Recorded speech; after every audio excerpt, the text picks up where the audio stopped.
आसतु आज बनैबा चाउल खीरी। मुझे चाउल को बतरे देकी रखी।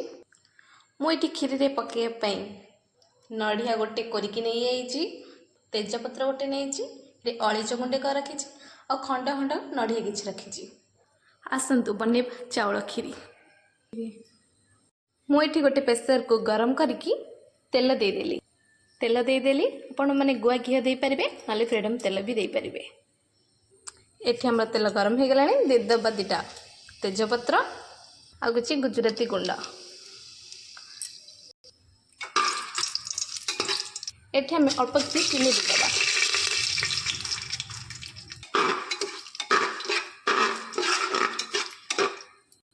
चीनी टाको ये भलसे मेल्ट करदे। मुझे खंड खंड नड़िया को देदेली।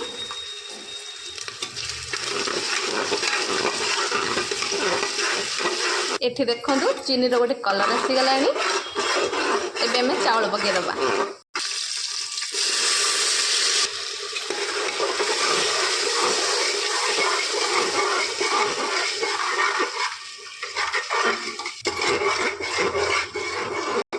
एठी हमें किछि अल्प किछि पानी दे देगी दि चारटा हुइसिल दे दबा।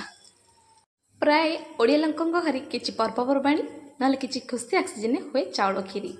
और सब मेन कथा है मो स्वामी को खीरी बहुत पसंद। आज स्वामी ड्यूटी गला बेले कहली रात्रि टिके खीरी कले हुआंतानी। मु कहली ए गोटे कथा करदेवी। तुम्हें कह पुणी मु करबिनी। एटा तुम खुशी रे मो खुशी। एठी हमर चिटी दे देला।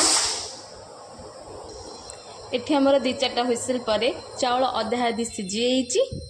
मुझे किसी पानी रे अमूल गोल रखी। एबे चाउल रे दे दबा। चाउल रे दे दबा अमूल पानी।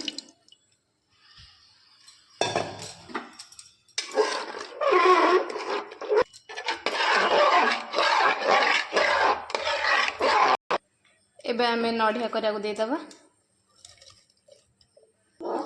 खीरी के टिके पर टिके घांटीबे न तळ लागी जीवो। एबे हमें चीनी दे दबा। एबे किछि अल्प लूण दे दबा।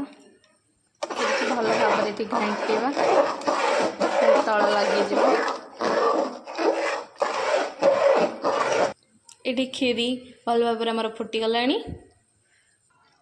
एठी हमर खीरी हे गलानी। दे दबा गुजराती गुंड। रेडी हो गला हमर एबे चाउल खीरी।